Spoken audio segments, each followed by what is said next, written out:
Hey, everybody, welcome. Thanks for coming in here after eating. Are we all full and ready to sleep? Yeah, then let's watch people talk instead. I'm Carl Sorella. I'm a host of a podcast called the Video Game Break Podcast. Check it out on iTunes. I'm here with two very special guests. One from Blastworks, Dan Bourdage. Applause. Secondly, we have Christian Zuger from Metalhead Software. Which I love your last name. Thank you. I'm so, it's awesome. Zuger. It's got power. Anyways, we're going to talk about, because it's Halloween and creepy, we're going to talk development horror stories. Game dev horror stories. All the things that could go wrong, potentially did go wrong with these two, and potentially some from the audience. Are you already afraid of this? No. Let's start with who wants to start? All right, we're going to go to Christian first. What is a game dev horror story? All right. Well, I mean, for us, the entire kind of development of SMB1 was a horror story on some level. It took us a very long time to do it. It took us like 5 years. But I mean, one thing that stands out for us as like kind of an especially bad point was we were about 3 years in when we still had no game, effectively. So what we decided to do is we kind of got to get our shit together here. And we have to do something about it. And so what we had kind of set a deadline to ourselves, and what we did is we got ourselves into PAX East. So we, at this point, didn't actually have a game to show. It barely ran. We had a bunch of tech demos, basically. But we signed up a booth. We got a booth at PAX East, and this is what we're going to do. And this was like 3 months away from actually being able to go there, right? So it was pretty close. So the pressure was on. And over the next, I guess, 3 months or so, what we had to do was try and get something together that we weren't going to totally embarrass ourselves at this show, where people are actually going to show up and like play this thing. And look at it. Yeah, look at it. And of course, we were poor too, so we had no money whatsoever. Preaching to the choir. Well, yeah. At least okay. Yeah. I'm poor. And the thing is so we had no plans of like how we were, like we had no hardware, we had nothing really to go there. We had exactly one plan, and our plan was we couldn't afford a laptop. So once we actually went to the show, basically what we ended up doing is we took just a regular desktop computer, which was the only thing that was powerful enough to run our game, and we bundled it up inside of like a hard-shelled suitcase, and like trucked this thing up to the airport. And like there are no backup plans here. Yeah. Like this is it. We're going to a show. We're signed up. We've got a game that may or may not work. Like we're gonna put this thing onto an airplane. Hopefully it's gonna work out. So it's a one-shot deal. It's a one-shot deal. Yeah, There's no backup plans of any kind. So whatever, we put this thing on the plane, like you get off on the other side, and you kind of like you see them coming out in the carousel, and like our suitcase bounces down. And no, that's horror story one. Yeah, it's like you watch this thing, and like we get out at the hotel room, and the thing is like, is it going to work? Like if it doesn't, we have no damn backup plan, right? So fortunately, that part worked out, and like we went to the show, and things like this was probably the most horrified I've ever been standing in front of a group of people. Because what we had basically didn't work.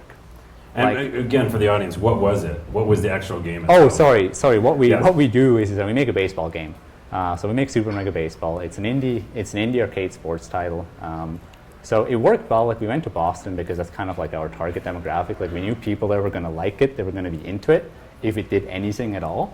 The problem was just getting it to do anything at all. And it was kind of cool because people are super tolerant at these sort of shows. Like what we showed, frankly, kind of sucked at the time.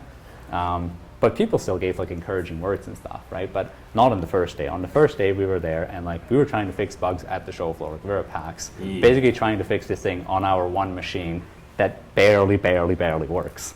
So it's not so much a horror story in the sense that like it didn't work out for us, but it's certainly a horror story from my point of view in the sense that the entire experience was basically 4 months of just like misery. Yeah, it's giving me anxiety just listening to it. Oh yeah. Just like the process. Yeah.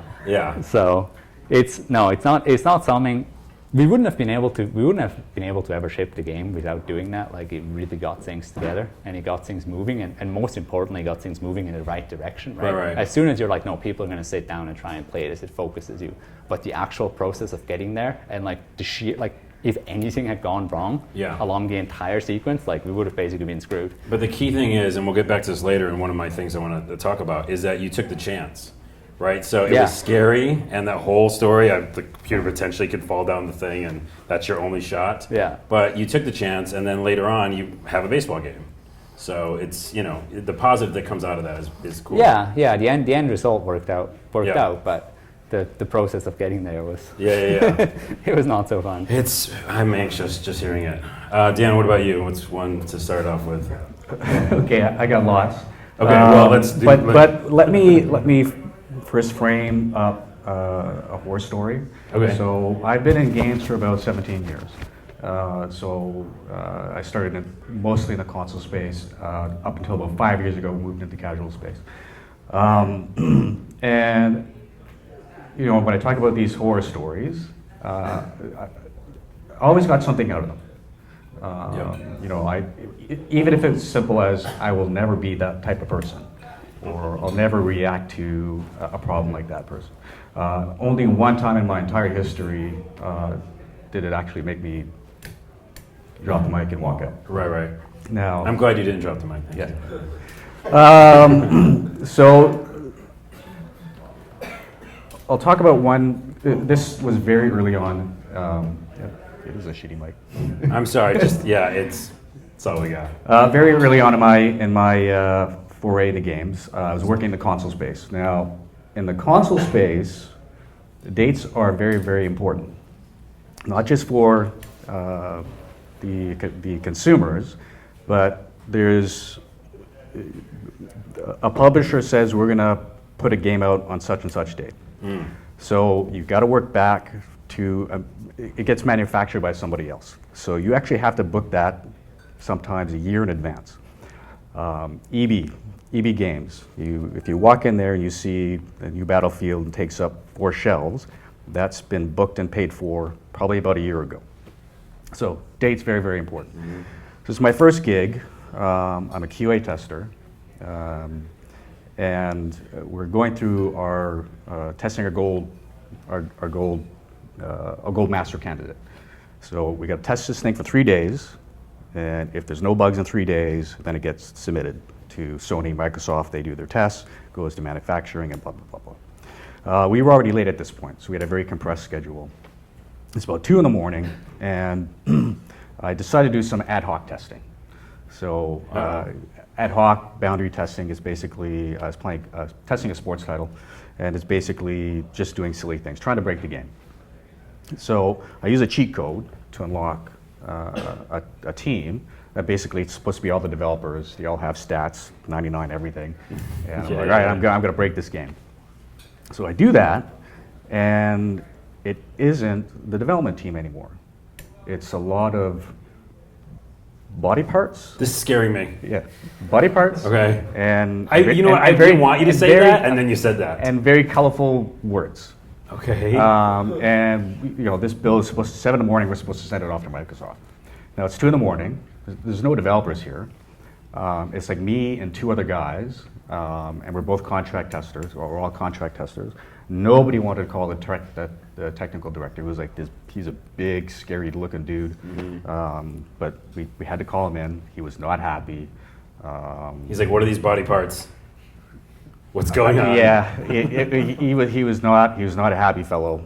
He initially took his rage out on us, and the assumption was that bug was in there for a long time. And so we ended up fixing it. We submitted it. Everything went fine. And I find out a couple days later that it was really a disgruntled developer that was getting laid off and decided, I'm gonna put body parts in here. Yeah, and so that's one. Weird. Wow. And so that's not in the final release then. No. Yeah. And to this day, I was expecting that to be the ending. They're still there. The body parts. This is just an aside, but I did QA for Visual Concepts, 2K Sports for a little while. And there was, this is not really horror story, it scared me to my core. So in that way it is. And there was like these different outfits, for all the different tennis players. And there's like different kind of like patterns. And I was just cycling through them as fast as I could to try to break it. I don't know, like going through all the shirts a bunch. And I was noticing it was loading kind of slow. And all of a sudden, one loaded. And it was a face. There was a face on the shirt. And no one believed me, and I couldn't repro it. But there was a face on that damn shirt. It happens. Anyways. Okay. There's nowhere, how do you continue from that? I'm sorry.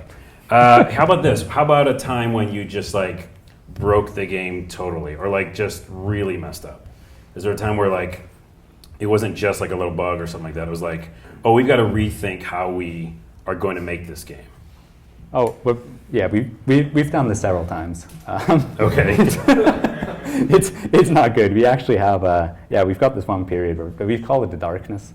And basically what we had, so remember that the previous thing that I was saying, we went from the stage where like we had nothing at all to we had something that was kind of running. So our ultimate dream was like we wanted to make console games. That's when we had started a long time ago. It was like, here's the things that we like. Like we like arcade games, we like action games. Like what we do is at its core a console game. I don't know if you've ever tried to like approach Microsoft and there's two dudes of you who have zero experience in the video game industry. It's not easy to convince them to like, hey, you should give us a desk kit, hey, you should let us on and stuff like this. So we basically just charged ahead with like our Windows build and we did what we did. And eventually we got our foot in the door with Sony and they kind of opened up to us a little bit and we signed up with them. They gave us a dev kit and all this. And we started running some experiments because this is my first time I got myself like my hands on PS3 hardware. Just some like, basic performance tests, like just really simple stuff. Like, okay, here's what I'm used to, like let's run the same thing on like the main processor on the PS3. And it's 10 times slower, like literally 10 times slower than what we were used to. We're like, okay, this is not good. Yeah. Like this is not good on any level, especially because we're trying to be like a 60 FPS kind of like arcade sports game, right? So what we ended up doing actually is we basically threw away everything that we had, like literally everything, and ported it to an entirely different technology. So yeah, wow. it's not like a little bit going backtracking. No, it's basically kind of restarting from scratch just to get where we needed to go. Yeah. And that was because of the console. You wanted to make sure you were on that PS3. And did it work out? Like was that? Yeah, it worked out. Yeah, we're still on the same technology, so that part of it worked out. So again, it was like a necessary evil. But during that period, like it was about, because you finally have something, you worked so long, you have a game that's actually starting to behave like a game. And like you go back and I had a banana on a green screen on a PS3. I'm like, hooray. Like that came out of nowhere. Awesome. Well, I think it's interesting because again, it comes down to dev kits and platforms because we're all building kind of in a vacuum lots of times, or with our specific engine that we like, and then you want to go to somewhere else, and they're like, oh yeah, well that's not going to work, or you got to change it. Yeah. The Darkness, by the way, is an amazing name for that story. This story is called The Darkness. It wasn't as dark as stuff, but it was pretty good. Dan, let's just do another one. One where like it was like really everything shit the bed. It was just stupid. Well, or not. The closest for me was working for another company, big corporate empire, and the executives that we interacted with didn't know anything about games. They came from an entertainment background, but not video games.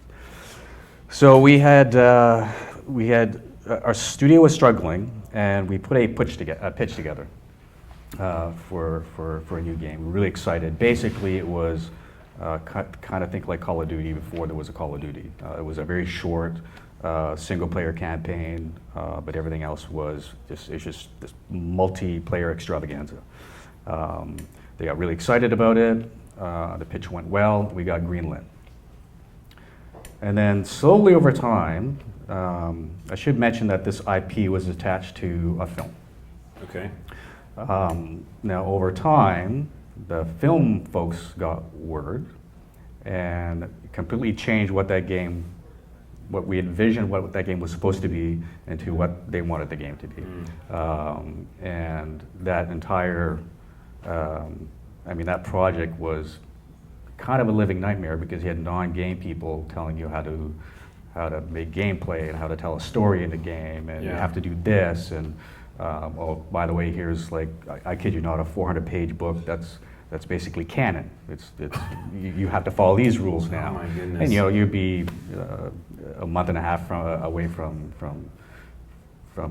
having to ship and then having something like that dropped on us, or here's a bunch of canon. the director played the game and he's got a couple notes for you. Or like the director's kid has issues. Yeah. Like, yeah, my buddy, my son Johnny's been playing, and he thinks it just should be aliens. So that entire project was pretty difficult, and I mean the end result spoke for itself. It didn't do particularly well, and unfortunately our studio folded after that. Which, that is a horror which story. really sucked. You didn't control your destiny in that environment, and that's just the way that company was structured, and they no longer make games. That is a scary story, and that's definitely a scary story that repeats itself. That whole idea of like, it's quite common. Yeah, it's quite common. These entertainment people coming in and being like, well, this is what it should be. There was a time where also when anybody's ever made websites for people, if you don't like put like goals or guidelines on that, they will just micromanage that to hell. Oh, you know what I'd also like is like a banner, and then like maybe on the side, I don't know, let's try three or four different colors. It goes forever. I'm just telling weird personal stories now. Here's a question. You know that time when I made that website, guys? And then that lady was really crazy? Anyways, how about this? This could be really, really real is what I said. These are my notes. This could get really, really real. What are you afraid of? But then asterisks about happening with games. So say you're working on a game, what would be the worst thing that could happen? You're working on a brand new game, what's the worst thing that could happen? Besides getting 200 pages of canon dropped on you. What are you afraid of? Well, I think for us the worst thing for us would be something happening to people, right? Like it's like there's so few of us, and everyone has such a huge part in what we do that like if like somebody becomes sick for a couple of months, like that's bad news for us. Okay, like so that's pretty much our biggest fears. Like what if somebody suddenly decides like, oh, they don't want to do this anymore, or like they walk away from it, or just losing people in general. Yeah, it's a big deal for us because, like I said, we're so small and like everyone is so key that even like somebody trying to walk away from it is bad news. Yeah. Hopefully if they see this, they'll be like, wow, I feel really special now. Thanks for saying that. Yeah. Dan, what about you? I don't know. It's kind of a weird question. No, it's not a weird question. Every sprint, so we do 3-week sprints. We got 4 active projects on the go. Typically, the team and I get presented a business problem. So it could be the game's not making as much money, or it's not retaining, or what have you. We've got a very small time to come up with a solution, and then that solution gets sent to a team. They build it, it goes out, and then we measure it.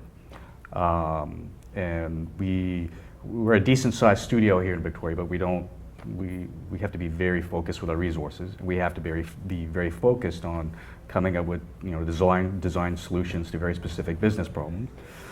So really, every time we're planning a sprint, I get a little bit of that, because if you fail, at the end of the day, it's not like I'll tell people at work all the time that are stressing out that you're not curing cancer. Okay, we're making games, and if you put a feature out and it doesn't quite do what we wanted to do, we learn from it and we move on. But as a creative director, I always feel that pressure. Yeah. So are we doing the right thing? Are we doing the right thing? And 4 projects, 4 different sprints. It's part of my regular. Yeah. It's part of my regular day-to-day. Yeah. Actually. But. No, I can relate because in my day-to-day job at Big Fish and 3 Minute Games, we have that same kind of thing where you just all these little small problems, and they feel massive because they can lead to big problems. Yeah. The small problems, especially almost the bigger you get at the company, the small problems can balloon out because they affect a bunch of people, they affect a bunch of projects and stuff like that. So I can get that. Let's go to my last real question about the horror stories was, and actually I got this from Chris off stage. Thanks, Chris. Hey, buddy. Is what's something that positive, and you already kind of hit on this a little bit, Christian, but what's something positive that came out of a negative and terrible event, game development-wise? So you're like, that was terrible, but also now I'm good at this, or now I understand this, or something.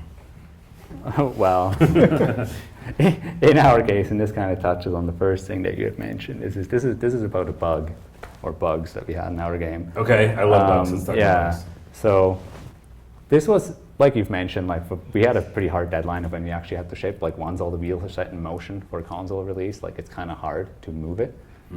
So you have to hit it. So like we had no choice. And the thing is I mean, it's you think about, you joke about like, oh, I wonder how close to the actual deadline that these games get worked on. And well, pretty close. But in our case, what the problem was is that basically we were trying to simultaneously release on PS4 and PS3 originally, and they're entirely different platforms, entirely different hardware. Like everything worked differently. There was 2 code paths for everything, and the PS3 is a huge pain in the ass. So what we had is we had this animation problem. What the actual end, what the user saw was that the frame would freeze and the game would keep playing in the background. That's what you saw. Oh, great. And it would happen on the PS3 like once every blue moon. It was super non-deterministic. We had absolutely no idea why. So we ended up chasing this down for, it was the hardest bug I've ever had to solve in my life. I think it was something like, Worse than a shirt with a face on it? Yes. Callback. No Yeah. reason. Yeah. Sorry. No, it was absolutely miserable. I think I spent about 80 hours trying to track down this one Jeez. bug. Yeah, it was the worst thing I ever had to do. So we did eventually learn this, and what the actual problem was that basically a NaN had made itself into the camera code. So like A what? Not a number. Oh, it's a thing in code. Yeah, it's basically like it's Dumb. a representation of a number. It's not a number. It's very bad. It's Okay. kind of like cancer. Jeez. I'm Call serious. back. You just call back to his story. Weird. Yeah, but so that basically that was the manifestation of it. Is that like something in our animation code that basically caused this number that isn't actually a number to ultimately get into the camera, which made things go very bad on the PS3 only very specific circumstances. Okay, so that's a bug that we had, I think, about 2 months before we had to ship. So we fixed it. We're happy. Everything is good. And then so what we had done is the night before we were submitting our final package to Sony, like this is the thing that we're going to ship, is we're testing it. And our plan was basically just test this thing straight for about 14 hours with just a bunch of friends. So we're sitting around testing it, and at about 2 in the morning, it happens again. There's the frozen frame. We're like, you have got to be kidding me. Like, what is happening here? Why is this happening? We're supposed to submit this package in like 6 hours. Ship it, by the way. Ship it, by the way, is the answer to this. Oh, it got shipped. It got shipped. Yeah. That wasn't an option. But the good And again, it's in it to this day. yeah. No. The thing is that the good part of like that the absolute misery that was that like 80-hour debugging session. It kind of taught us that like, oh, here's the actual problem. It's like this not a number making itself into the camera code is what's causing this. Right. And like we had no way of reproducing this. So what we ended up doing is just kind of pouring over all the cases that this could happen. And there was just one spot where we speculated there is technically a way that this could happen. So we put in a bunch of code that we couldn't really test because it wasn't reproducible enough. We reproduced it maybe like once in 14 hours. We're like, well, that's what it's going to be, We're going to put in like some very speculative fix here. Yeah. Hopefully it's going to work, and off she goes. And it worked out. It worked. It worked out. Didn't happen anymore. So Weird. And so yeah, when you think about console games, like yeah, I'm sure those guys tested it for like weeks and weeks before, and like and hell no. No. It got uploaded at 6 in the morning, and that's that. Ship it. Yeah. It feels like almost like quantum physics or something. You're like, I think it could happen in this area of molecules or something, Yeah. atoms. Yeah. Weird. Dan, what was the question? Exactly. I forgot it. Oh, what's the positive that came from a negative? Oh, And then I have one all more. right. Relatively early in my QA, I was in QA at the time. I was a QA manager. So I managed a team. I reported to a guy that was a development director. He, about halfway in the project, completely checked out. So I took it as an opportunity to step up and kind of take his role. Now, part of that means going to meetings with, well, at the time, both the president of the company, also the head of the studio, executive producers, like a bunch of bigwig people, round table. And I was a pretty shy, timid guy back then, so I would just kind of sit there. Oh yeah, Yeah, I it's just kind of weird. sit there, be quiet, and just I was pretty intimidated by the people in the town in that room. Now, this company being what this company is, same position as my first story. We're going through our gold master testing, and we are not stopping the bugs. They're just going. So my boss checked out, and I had to go to this meeting, and there's this president slash, hi, I run the company in the studio. The development director on the project's over there, the EP is over there, and I get lit up. It was not pleasant. They were basically blaming us and not finding these bugs fast enough, and it was brutal. And I Freaked out? yeah, the whole day I almost wanted to tell my team to stop finding bugs. Oh. It was that bad. Yeah. So rechecked myself, and I said, you know what? I let my guys keep finding the bugs, and I decided to use some analytical skills. So I did an audit. So I checked in their change log, and I see, oh, they're not just fixing bugs; they're actually changing feature code, and they're trying to slide in features at the last minute, which they're not supposed to do. No. I was like, okay, yep. So got all that stuff. I did what's called defect capture rates. So you look at all the bugs that have been found, and you go back a build. You take a sample, you go back a build. Did that bug happen on that build? And our defect capture rate was 80%. Our target is 50%. So we were at 80%, meaning 80% of the bugs that we've caught are new bugs. So I put this all together, and I had another one of these meetings, and I could see it in their eyes. They were getting ready. But the executive producer saw me come in with a stack of papers, and he kind of did one of these. So he kind of kept quiet, and again, this development director went into us and started blaming QA, and I just found my voice. And all of a sudden, very calmly, but I was assertive, and here's my, that's the stuff is getting passed down to this big head honcho, and then I got promoted. Oh, okay, nice. That is a proud moment. But it was a moment that like it was a soft skill I never had. Yeah. And I use it to this day. Yeah. When I'm having a difficult conversation with, I might be the creative director, but I still got bosses. I just still talk to the president or my VP. Yeah. Sometimes we don't agree, and I've got the skills to be able to duke that out and Yeah. give those opinions. One of the things that's hardest in life in general, and I know this from experience as well, is to be strict and calm. That's hard. Because you want to be like, no, you motherfucker. This is some serious shit. You don't know anything. Shut up. And then you want to drop the mic and punch him. But you don't do any of that.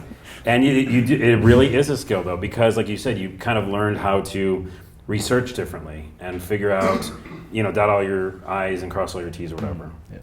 So that is a good one. That's a good positive. This is my last question for Development Horror Stories, and we can actually open it up to you guys as well. Just funny bugs, because I like bugs. I actually did one where I was working on a game where it's a platformer, and I showed some of you guys it already, but there's the aliens that are attacking me, and they have physics, and they're a solid object, and I'm a solid object. But they were just coming at me, and then they were kind of just, because I just set enemy to go towards my location. We all done that before. But I put a bunch of them, and then they just wouldn't stop, so they kind of just bombarded me. But then I realized because they're physical objects, I could just jump on them. So I used them as a feature where you could literally just walk around on them, even though they're attacking me. So it's they're a platform now. But that's a funny bug. Anyways, do you have another one or another funny bug? My favorite funny bug was somebody wrote this up, and I just thought it was brilliant. Okay. We were testing SSX, and It's a good game, by the way. Really good game. Yeah. And we pulled some long hours, and you start to get a little bit crazy, 3 in the morning, and trying to find these bugs.